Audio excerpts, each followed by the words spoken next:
Hello नमस्ते welcome to my channel.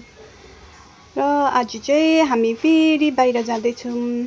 हामी चाहिँ कहाँ जाँदैछौँ भन्दा चाहिँ हामी चाहिँ आज मालबजारतिर लागेको। यहाँ चाहिँ हामी मङपङ आइपुगेको थियो हो। अर्पणले गाडी कुदाउँदैछ र आज चाहिँ हामीसँग फुर्बा जुजु पनि जानुभएको थियो। फुर्बा जुजुले चाहिँ अर्पणलाई गाडी चलाउनु सिकाएको नि त। सो थ्याङ्क यू जुजु, तपाईँको टाइम, तपाईँको एफर्टको लागि, तपाईँको पेसेन्सको लागि है। अन्त आज चाहिँ हामी यहाँ मालबजार जाँदै थियौँ। हामी चाहिँ ग्यासको कनेक्सनको प्रब्लम भएर चाहिँ हामी मालबजार गएको। र यहाँ चाहिँ अक्ष्मीलाई चाहिँ बदमास गर्दैछ माथि गाडीको सिलिङहरू छुँदै हो। मलाई हत्तु बनाउँदैछ अक्ष्मीले यहाँनिर। अन्त आज चाहिँ आधा बाटोबाट चाहिँ अर्पणले फेरि गाडी कुदायो नि त। अन्त उसले पनि राम्रै कुदाउँदैछ, अहिले त राम्रै कुदाउनु थालेको छ हो।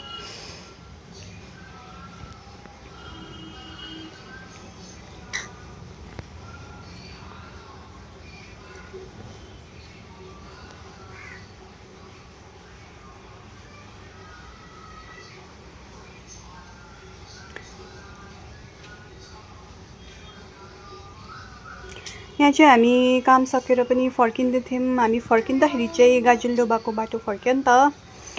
अन्त घुम्दै घुम्दै जाउँ भनेर। अनि यहाँ चाहिँ हामी ड्याम आइपुगेको थियो, गाजलडोबाको ड्याम होइन।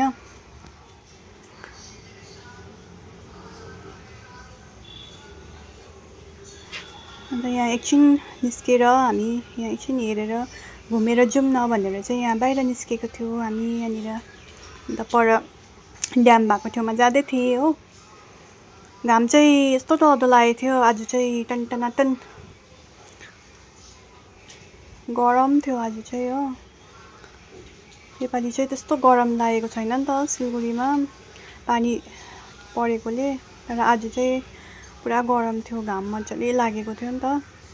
अन्त यहाँ चाहिँ हामी ड्याम जाँदैछौँ, भित्र पस्दैछ।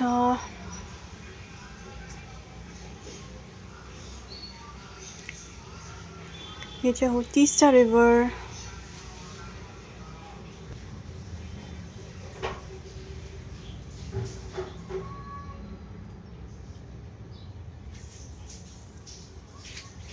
यहाँबाट चाहिँ खोला मजाले देख्दो रहेछ नि त कि। अबि मलाई चाहिँ तर रिङ्गटा चल्यो यहाँबाट खोला हेर्दाखेरि चाहिँ, पुरा रिङ्गटा चल्यो।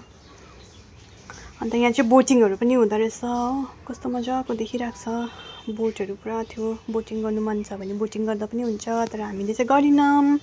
मलाई चाहिँ डर लाग्छ यस्तो बोटहरू गर्नु, बोटिङ गर्नु, बोटमा चढ्नु पुरा डर लाग्छ। अन्त नानी चाहिँ यहाँ फेरि सुत्यो हो, हाम्रो सुतिरहेको थियो नि त। अन्त अर्पणले नानी बोकिरहेको थियो। अन्त पुरा गरम थियो, त्यही भएर नानीलाई छाता पनि ओढाइदिएको हो। यो चाहिँ मजाले सुतिरहेको थियो नि त। यसै नै हामी घुम्दै थियौँ ड्याम। त्यता हामी देखेको यहाँ बोटिङ गर्ने ठाउँहरूमा।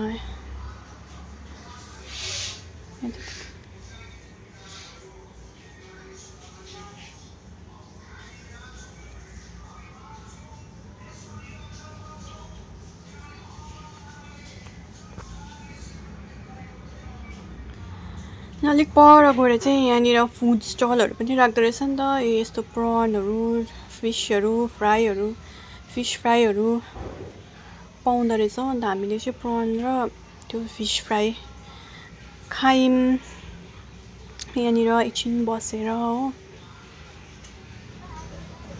प्रन चाहिँ मिठो थियो, प्रन चाहिँ खायो मजाले हो मैले चाहिँ। अन्त एकछिन बसेर यहाँ बस्यौँ हामी, एकछिन हावा खायौँ, माछा पनि खायौँ, हावा पनि खायौँ। त्यसपछि चाहिँ हामी फर्क्यौँ। यहाँ चाहिँ अचु पनि उठ्यो हो, अचुले बिस्किट खाँदैछ। हुन्छ, thank you for watching my video.